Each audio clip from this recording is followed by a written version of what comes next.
आपल्या सर्वांच्या लाडक्या ताई, एकच ताई, सुरेखा ताई, आणि समोर बसलेले सर्व माझ्या माता भगिनी, वडीलधारी बंधू, युवक मित्र आणि बांधवांनो,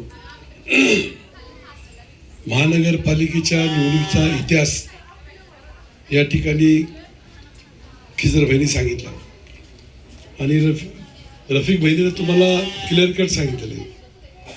लोक काय पण बोलतील त्याच्यावर विश्वास ठेवू नका. आपल्याला चारी पंज चालवायचे. लोक म्हणतात एक पंजात तीन कडे, इकडे का ऐकायचं नाही. आता ही कोण बोलतंय? रफिक भाई बोलतोय. ह्याला फार महत्व आहे, कारण की आज काँग्रेस पक्षाने 4 लोकांना उमेदवार दिली.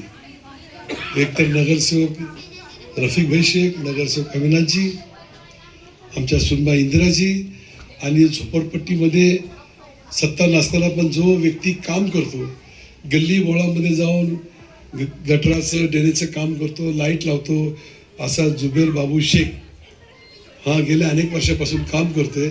तर त्याच्या पत्नीला दिलशाद भावीला या ठिकाणी तिकीट दिलंय.